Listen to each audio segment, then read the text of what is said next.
한 20년 동안에 성장이 정체됐던 것은 반도체 다음에 뭘 할까에 대한 게 없었거든요. 지속 가능한 성장을 만들 때 그런 성장이 이제 사회적으로 받아들여지는 그런 제도적인 보완을 하는 게 더 필요하다라고 생각을 합니다. 요즘에는 뭐 싸게 만든 나라에서 사갖고자 이런 거 대신에 그냥 자국에서 생산하고 뭐 공급망을 좀 다시 짜는 이런 뭐 탈세계화, 리쇼어링 이런 흐름들이 나오고 있더라고요. 이런 배경이 좀 있나요?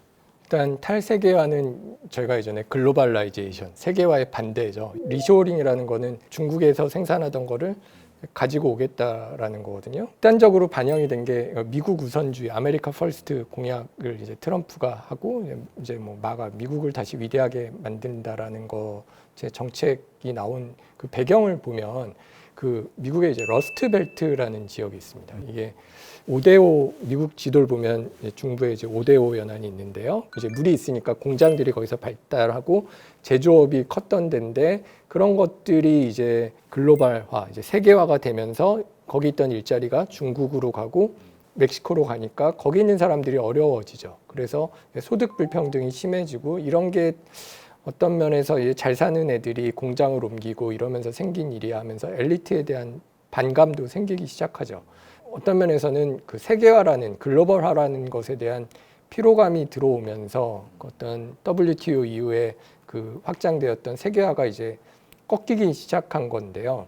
그래서 사실 그런 세계화의 혜택을 많이 본 게 이제 중국이고요. 그래서 저희가 2000년대에 세계 지도를 갖다 놓고 미국이랑 중국 중에 너희 어디랑 더 무역을 많이 해? 그러면 거의 대부분 미국이랑 많이 한 나라가 이제 훨씬 많았는데 지금은 그 미국 주변의 캐나다랑 멕시코 이런 데를 제외하면 거의 대부분의 국가가 뭐 물론 영국 이런 데는 미국이랑 더 많이 합니다만은 대부분 이제 중국하고의 무역의 비중이 훨씬 높아졌죠. 그 얘기는 결국 미국에서 일자리가 없어졌다는 거고 그게 일자리가 없어지면 당연히 예전에 제조업에서 일했던 사람들이 어려움을 겪으니까 정치적인 불만이 세지고 이런 것들이 어떤 트럼프를 밀어주면은 좀 해결이 될 거다라는 식으로 바뀌면서 제조업을 가지고 오자라는 걸로 바뀐 거고요. 트럼프 정권이 지금 행정부가 얘기하는 거를 보면 이런 게 극단적으로 트럼프 일기 때도 있었던 현상인데 이런 게 최근에 극단적으로 나타나게 된 거는 사실 코로나 때가 되게 큰 역할을 했다라고 생각을 해요. 그때 생각을 해보시면 미국이 마스크를 못 만들어서 굉장히 어려움을 겪었지 않습니까? 우리는 되게 일회용 마스크 쓰지만 미국에서는 일회용 마스크 쓰기 되게 어려워서 이게 천 마스크 쓰고 다니는 거를 보셨던 게 기억이 날 텐데 그러니까 미국에서 이게 우리가 마스크조차 못 만드는 게 말이 되냐라는 얘기를 하기 시작한 거죠. 그래서 지금 행정부에서 하는 얘기가 세계대전 때는 우리가 탱크 이런 거 전부 다 미국에서 만들었는데 지금은 전쟁을 하면은 아무것도 생산할 수 없는 경제가 됐다라고 생각을 하고 이런 측면에선 이게 그야말로 싸게 생산하는 게 뭐 비용은 줄일 수가 있지만 안보에는 굉장히 치명적인 약점이 될 수 있다라는 측면에서 이런 그 리쇼어링에 대한 그 목소리가 점점 커진 것 같습니다. 네, 그렇군요. 이런 뭐 글로벌 공급망의 변화, 우리나라 입장에서는 어떻게 위기인가요? 아니면 기회라고 좀 볼 수 있을까요? 이거를 누구의 관점에서 봐야 되는가를 생각을 해봐야 될 것 같은데요. 사실 그래서 저희가 좀 최근에 봤던 것 중에서 놀라운 장면 중에 하나는 현대자동차 회장이 트럼프 옆에서 현대자동차가 미국의 공장을 이렇게 짓겠다라는 발표를 했던 거죠. 기업의 입장에서는 뭐 공급망을 다변화하고 그리고 미국에서 생산함으로써 뭐 투자에 대한 혜택을 좀 받고 그게 어떤 시장을 확장시키는 거는 좋은 일이 된다라는 측면에서는 기회고요. 근데 반면에 그게 뭐 어쩔 수 없이 관세로 이제 팔을 비틀려서 한 거라면은 꼭 좋은 일은 아니겠지만 뭐 관세라는 어떤 제한을 피하기 위해서 그 나라에서 생산을 하고 그리고 그 나라가 가진 뭐 로봇이라든가 이런 것들을 활용하는 과정에서 시장을 확대시키는 거라면은 그거는 이제 기회가 될 수 있다라고 볼 수가 있을 것 같고요. 반면에 이런 첨단 산업이나 그런 데서 어떤 경쟁력을 강화하는 것은 우리가 좋은 일이지만 반면에 이게 그런 것을 할 수 없는 기업들에게 어떤 공급망을 쉽게 이제 옮길 수 없는 기업에게는 당연히 위기가 될 거고 그 국가의 입장에서 본다면 뭐 기업이 잘 되는 건 좋은 일이지만 그 기업이 벌어들이는 돈이 우리나라에서 생기는 게 아니라면 그리고 특히 그게 어떤 기업이 커가는 과정에서 우리나라에서 보완적으로 그거를 이제 지원하기 위해서 뭐 R&D 이런 것들이 국내에서 이루어져서 국내 산업도 커지면 괜찮은데 이런 게 국내에서 하던 게 그냥 떠나는 거면 미국에서 일어났던 공장의 해외 이전이죠. 그런 게 우리나라에서도 일어나는 거라면 국가의 입장에서는 제조업이 공동화된다라는 측면에서 이제 위기가 될 수 있다라고 생각을 좀 해봐야 될 것 같습니다. 네, 위기와 기회가 좀 공존하는 이런 양측면이 있군요. 트럼프 대통령이 이제 최근에 EU에 뭐 50% 관세를 부과하겠다 하다가 또 유예하고 이제 왔다 갔다 하고 있어요. 그 배경에는 뭐 중국 경제에 대한 견제 의도가 있다라는 이런 해석을 하시는 분들도 계시더라고요. 그 관세를 이렇게 쉽게 뒤집는 거는 관세가 협상의 도구라는 거는 이제 명확하다라는 걸 보여준 게 하나고요. 그런 측면에서는 자국 우선주의가 중요한 건데 그럼 왜 갑자기 관세를 부과하겠다라고 위협을 했냐라는 것은 협상이 잘 안 되기도 했지만 특히 그 협상이 잘 안 된 것 중에 하나가 중국을 우리가 같이 어렵게 하자라는 부분이 아니었나라고 해석을 하는 것 같습니다. 그래서 월스트리트저널 같은 데서 낸 걸 보면 이게 미국만 중국에 대해서 제재를 하면 사실 뭐 중국이 이제 유럽에다가 수출을 늘리고 그게 또 미국으로 들어오고 이런 우회 수출 같은 거를 통해서 중국을 제재하는 효과가 별로 없을 수도 있기 때문에 이게 중국을 따로 이제 격리를 시키는 정책을 해야 되는데 그러기 위해서는 EU하고 미국의 동맹 국가 중에 캐나다라든가 EU 같은 나라하고 힘을 합쳐야 되고 그런 측면에서는 EU가 무역 협상에서 중국을 압박하도록 만들어야 된다라는 게 중요한 포인트고요. 그거 안 하면 우리 관세를 매길 거야라고 봤다라는 측면에서는 중국을 압박하는 카드로 EU에 대한 어떤 관세 부과를 쓰지 않았나라고 생각을 해볼 수 있을 것 같습니다.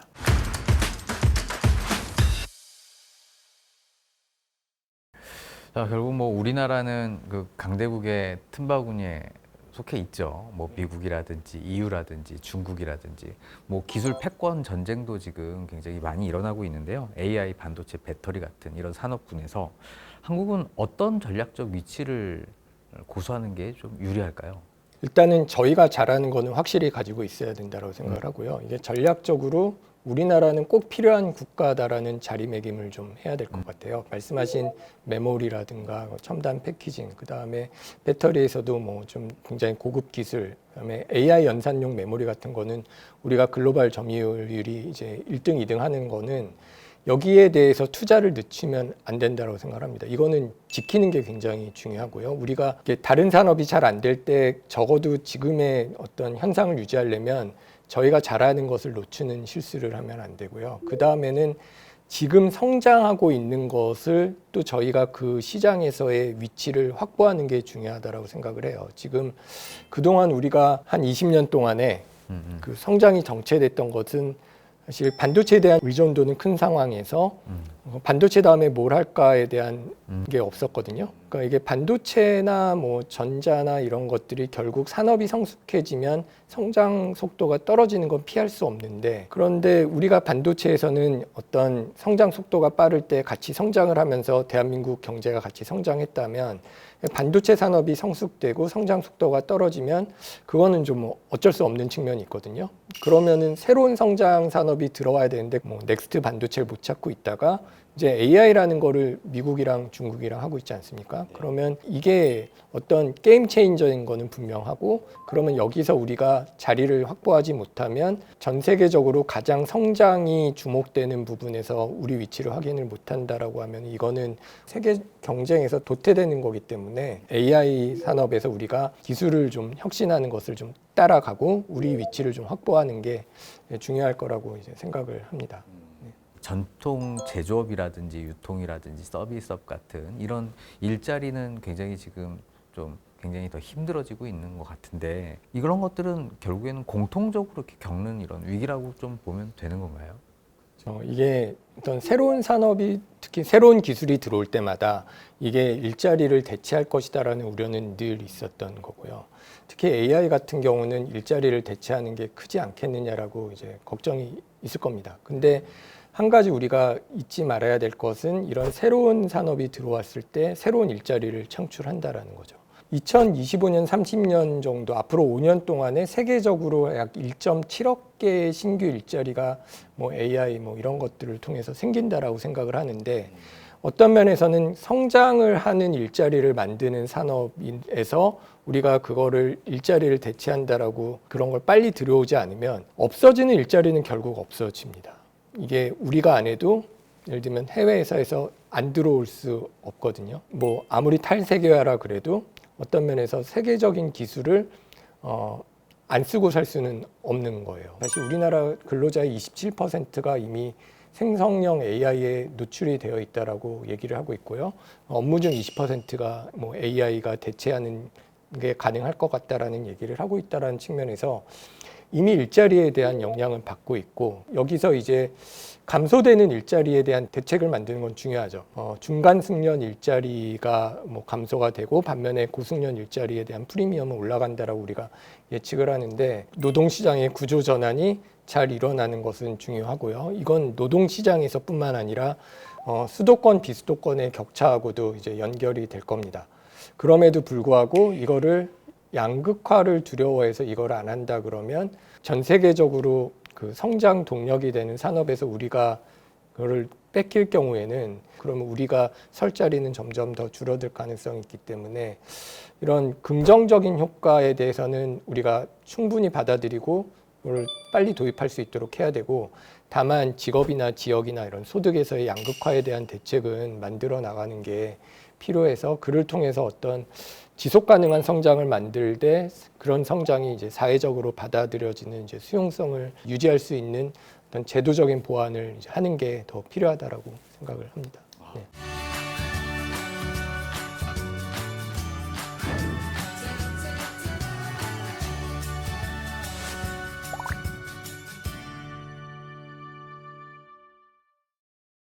자, 요즘 뭐 우리나라 사회 보면 고령화 또 일할 수 있는 이런 인구도 좀 줄어드는 게 문제인 것 같은데요. 이런 구조적인 변화 속에서 지속 가능한 생태계를 만들려면 어떤 고민이 좀 필요할까요? 이게 사실은 뭐 전통 제조업이나 유통산업 같은 것들이 말씀하신 대로 굉장히 힘들고 이게 구조적으로 여기서 일하는 사람들이 줄어드는 거는 피할 수 없을 거고요.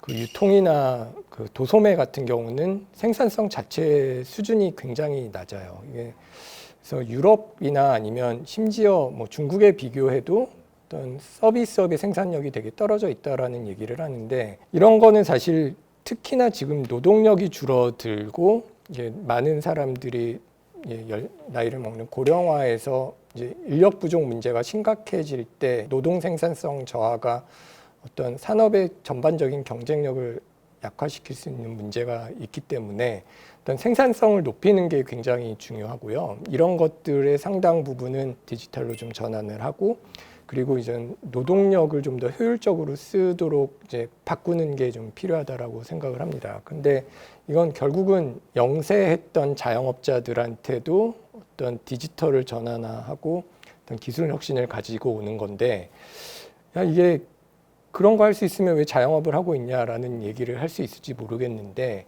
지금까지 우리가 접했던 고령화랑 앞으로 우리가 겪을 고령화의 가장 큰 차이점은 지금부터 은퇴하시는 분들은 굉장히 고학력자예요. 이게 대학을 졸업하고 굉장히 나름 하이텍 관련된 일을 하다가 은퇴하시는 분들이 되게 많기 때문에 이런 분들이 사업을 한다 그럴 때 기존의 굉장히 후진적인 어떤 영업 구조가 아닌 좀 더 뭐 혼자 일해도 생산성을 가지고 올 수 있는 이런 일을 하는 게 그분의 있던 임금도 굉장히 올라가고 어떤 그 산업의 성장력, 생산성도 올릴 수 있는 측면에서 생계형 자영업들 같은 것들은 디지털이 전환되고 전반적으로 산업이 어떤 생산성을 올리는 것도 같이 가야 된다라고 생각을 합니다. 글로벌 분산 투자를 하는 게 중요하다라고 생각을 합니다. 어떤 분산 투자를 어떤 종목뿐만이 아니라 시기적으로 분산시켜서 적립식으로 하는 거는 필요하다라고 생각을 하고요.